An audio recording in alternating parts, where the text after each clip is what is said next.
মারুফ ভাই বাড়িতে আছেন? জি ভাই বলেন। ভাই মসজিদের চাঁদার জন্য আসছিলাম, যদি কিছু দান করতেন। আরে মিয়া, ওর তো থাকারই নিজের জায়গা নাই। 3 বেলা খাইতে খাওয়ান পায় না, উঠতে চাইতেছেন আপনারা চান্দা? দূর মিয়া, এদিকে আইন, আপনাকে টাকা লাগবে কত, এদিকে আইন। চলো।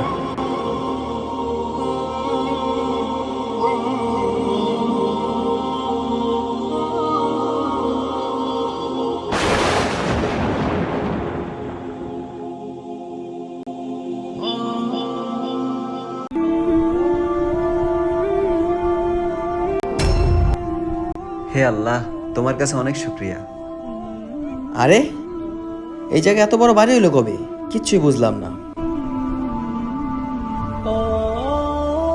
হুজুর, আপনি কি জানেন ওই গরিবের টিনের ঘরটা এখন একটা আলিশান বাড়িতে পরিণত হয়ে গেছে? ভাই ওই দিন ওই লোকটা আমার কাছে আসছিল। হুজুর, আমার কাছে তো মসজিদে দেওয়ার মতো কিছুই নেই। আমার এই ভাঙা ঘরের 2টা ইট নিয়ে আসছি, এগুলো আপনি আমার নামে মসজিদে দান করে দিন। ইনশাল্লাহ ভাই, আল্লাহ যেন আপনার এই দুইটা ইটা কবুল করে। ভাই আপনি ওই গরিবের মনে কষ্ট দিয়ে অনেক টাকা দান করছেন, কিন্তু আল্লাহ তো এটা কবুল করে নাই।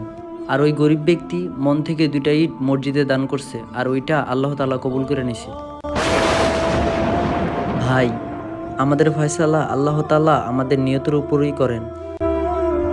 ভিডিওটি ভালো লাগলে অবশ্যই কমেন্ট বক্সে মাশাআল্লাহ লিখবেন।